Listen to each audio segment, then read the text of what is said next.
একদিন কৈলাস পর্বতে মহাদেব ভোলানাথ ও মা পার্বতী বসেছিলেন। হঠাৎ দেবর্ষি নারদ সেখানে এলেন।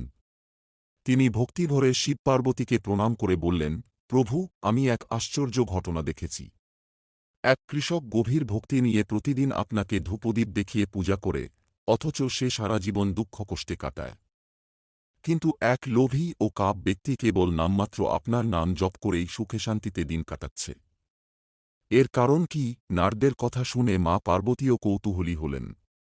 তিনি মহাদেবকে বললেন, প্রভু, আপনি এই রহস্যের সমাধান করুন।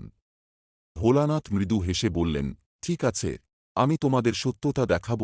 তারপর তিনি নারদকে একটি জলভরা কলসি দিলেন ও বললেন, এই কলসি নিয়ে তুমি পৃথিবী ঘুরে এসো, কিন্তু সাবধান, এক ফোঁটা জলও যেন না পড়ে। নারদজি কলসিটি নিয়ে বেরিয়ে পড়লেন। পথে চলতে চলতে তার মন পুরোপুরি কলসির জলের ওপর কেন্দ্রীভূত ছিল। এক ফোঁটাও না পড়ে সে সতর্কভাবে ফিরে এল। শিবজি তখন জিজ্ঞাসা করলেন, নারদ, তুমি পথ চলতে চলতে আমার নাম কতবার জপ করেছ?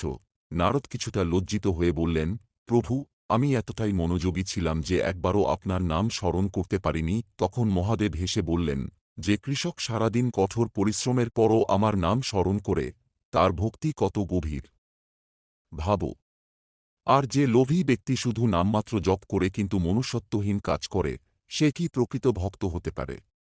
প্রকৃত ভক্তি অন্তর থেকে আসে, শুধু বাহ্যিক আচার অনুষ্ঠান দিয়ে ভক্তি বোঝা যায় না।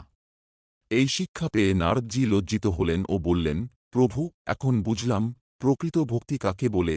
এ গল্প থেকে শিক্ষা, সত্যিকারের ভক্তি বাহ্যিক আচরণে নয়, অন্তরের অনুভূতিতে নির্ভর করে।